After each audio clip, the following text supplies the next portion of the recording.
I used to live in an apartment building that felt forgotten by time. The paint along the hallway walls peeled in long yellow strips, and the fluorescent lights flickered as if they were struggling to stay awake.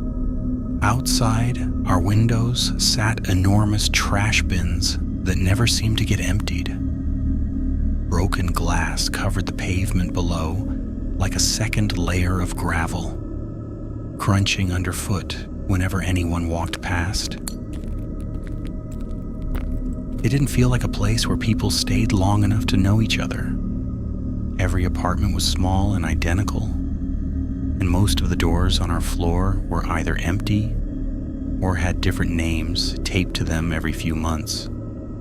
I lived there with my roommate, and for a while, everything was normal. Then, one night, a smell crept into our kitchen. At first it was faint, something we thought might be spoiled food in our own trash can. We cleaned everything, took the garbage out, wiped the counters, sprayed air freshener until the room stung our eyes. But the smell didn't leave. It came back the next day stronger, thick, sour, like meat left out in the sun too long. It seemed to rise straight from the vent above the stove, spreading through the apartment until it clung to our clothes and hair. We checked the fridge again and again. Nothing was rotten. The smell wasn't coming from us. We stepped into the hallway to see if it was worse out there. It was. The odor hung in the air like fog, heavier near the ceiling vents. It felt warmer somehow, as if the air itself had been touched by something living. We knocked on the apartment below us, thinking maybe something had gone bad while the place was empty. They told us they were renovating and barely stayed there. The apartments on one side of us were vacant. On the other side was the elevator shaft. That left only the apartment directly above us, the one connected to our vent system. By the third day, the smell made us nauseous. I couldn't eat. Every breath felt wrong, like I was inhaling something that shouldn't exist. At night, I lay awake staring at the dark ceiling, listening to the pipes groan and the elevator cables whine inside the walls. Each sound felt deliberate, like the building was trying to speak in a language I didn't understand. My thoughts went to places I didn't want them to go. Something spoiled, something forgotten, something hidden. Sometimes the television above us turned on late at night. The sound bled faintly through the ceiling, muffled voices and laughter that felt out of place next to the smell. It was unsettling to know someone was awake up there while we lay still, breathing in whatever was coming through the vents. We decided to go upstairs together. Neither of us felt safe going alone. The hallway on the 8th floor felt narrower than the one below, and quieter. The lights hummed with a dull buzz, and the air smelled heavier there, more concentrated. There was a faint sound of a television behind the door we believed was responsible. We knocked. Nothing happened. We rang the bell. Still nothing. The TV volume stayed steady, as if whoever was inside didn't care or didn't hear us. My heart beat faster. I remember thinking how stupid this was, how we should just leave and call someone else. But the smell had made us desperate. We knocked again and called out that we were the neighbors from below. The door opened. I stood directly in front of it. My roommate stood slightly behind me off to the side. The man in the doorway was tall and broad, filling the frame of the door completely. In his hand was a large kitchen knife. For a moment, no one spoke. My mind went blank. The hallway felt too quiet.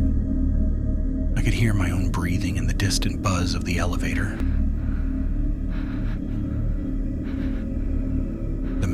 eyes were flat and irritated, like we had woken him from something important. The knife caught the light from the hallway and reflected it back at me in a thin white line.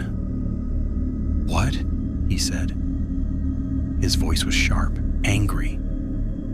The knife stayed raised at his side. I couldn't move. I couldn't speak.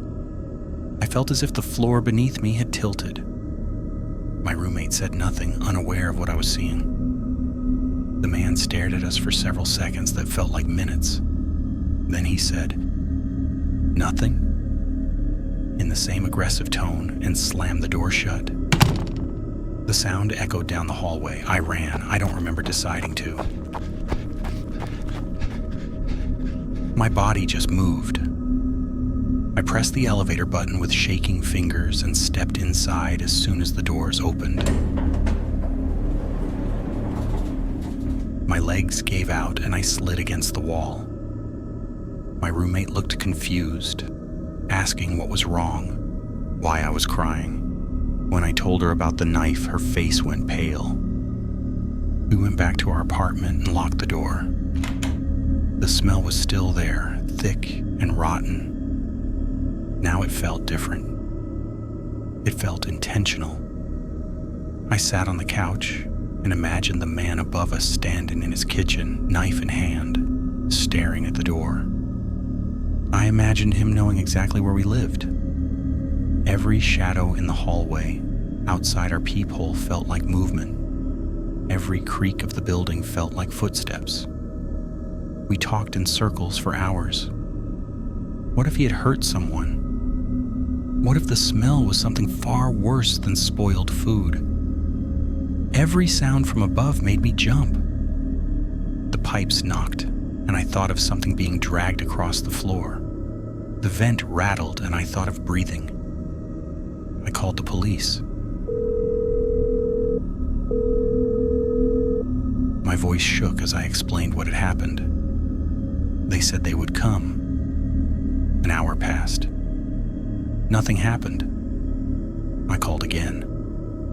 By then I was convinced that the man upstairs knew we had called, that he was listening through the ceiling, that he might come down the stairs at any moment. When the police finally arrived, they seemed uncomfortable themselves. They laughed nervously and brushed off our fear at first.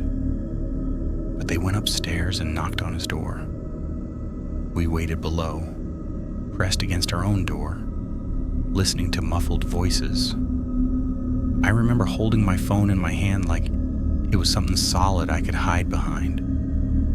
They came back later and told us everything was fine.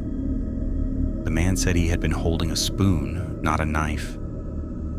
They said there was no body, no crime, just cooking smells. Cabbage, they claimed. But I knew what I saw. Later, we learned from the landlord that the man was known for being rude and strange. A neighbor told us he often yelled through the walls. We also found an old letter addressed to the previous tenant of our apartment, warning about a domestic incident involving another neighbor who had opened his door holding a knife.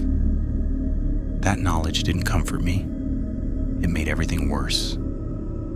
For weeks, I couldn't sleep properly. Every time the smell came back, even faintly, my chest tightened. I stopped using the kitchen vent. I listened for sounds from above before leaving the apartment. I imagined the man standing behind his door, waiting. I began to fear the ordinary things.